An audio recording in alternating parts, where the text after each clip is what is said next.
Halo anak-anak kelas 7, bertemu lagi di pembelajaran IPS. Kali ini kita akan belajar mengenai potensi sumber daya alam dan kemaritiman Indonesia. Apa saja yang akan kita bahas? Yuk, mari kita simak. Potensi sumber daya alam Indonesia. Kita tahu sumber daya alam Indonesia itu sangat banyak. Pertama, sumber daya hutan. Hutan Indonesia memiliki potensi yang sangat besar, mencapai 99,6 juta hektar atau sekitar 52,3% dari luas wilayah Indonesia, menurut Kementerian Kehutanan tahun 2011. Secara umum juga kita bisa melihat jenis-jenis kayu dan sebarannya yang ada di Indonesia, seperti kayu keruing, meranti, agatis, biasanya kita temukan di Pulau Sulawesi, Papua, dan Kalimantan. Lalu kayu jati banyak dihasilkan di wilayah Jawa Tengah. Rotan banyak kita temukan atau dihasilkan di Kalimantan, Sumatera Utara, dan Sumatera Barat.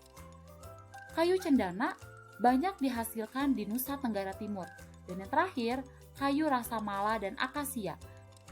Nah, ketika kita memiliki sumber daya alam di Indonesia yang cukup banyak, ada manfaat yang kita rasakan dan fungsi dari hutan itu sendiri. Yang pertama, menyimpan air hujan dan kemudian mengalirkannya ke sungai-sungai dan ke danau.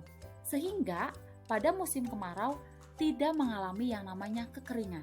Lalu yang kedua, tempat hidup bagi flora dan fauna yang menjadi sumber makanan dan obat-obatan pada saat ini maupun pada saat atau masa yang akan datang. Yang ketiga, mencegah terjadinya erosi. Ini pasti ya, atau pengikisan karena air hujan yang tidak langsung jatuh ke tanah dan mengikis tanah-tanah yang subur. Yang keempat, menghasilkan oksigen dan menyerap karbon dioksida sehingga suhu bumi terkendali.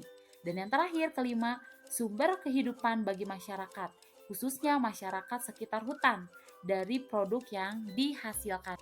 Oke anak-anak, setelah kita mempelajari sumber daya hutan, kita beralih ke potensi barang tambang.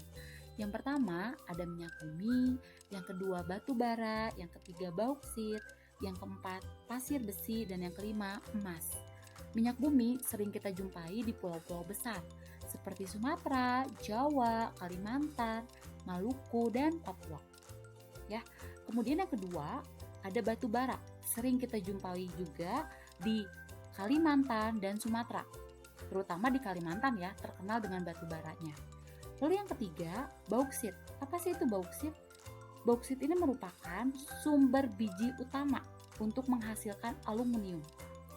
Bauksit bermanfaat untuk industri keramik, logam, kimia, dan metalurgi. Indonesia memiliki potensi banyak bauksit yang cukup besar. Lalu yang keempat, pasir besi. Pasir besi ini dimanfaatkan untuk industri logam besi dan industri semen.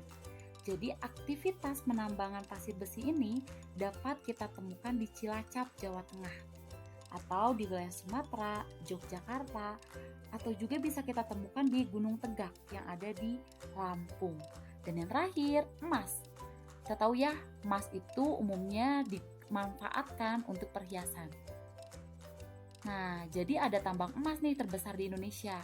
Kita tahu yang ada di Papua, Freeport, Timika, lalu juga ada di Kalimantan Barat, di Sambas. Kemudian ada di Nangro Aceh Darussalam juga. Lalu ada di Sulawesi juga anak-anak dan Riau.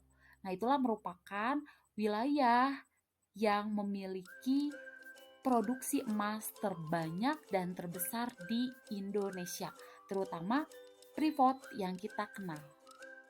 Oke, selanjutnya kita akan membahas potensi sumber daya kemaritiman Indonesia yang terdiri dari perikanan, hutan mangrove, dan terumbu karang.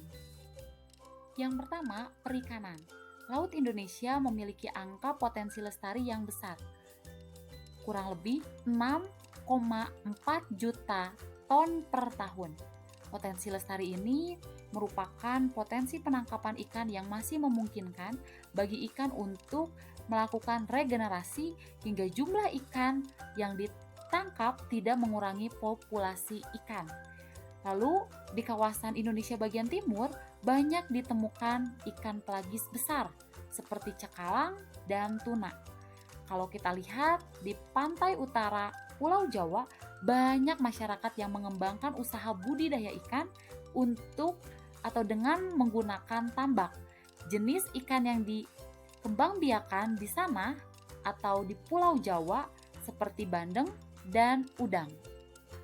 Lalu yang kedua, hutan mangrove atau yang kita kenal dengan hutan bakau. Hutan ini unik.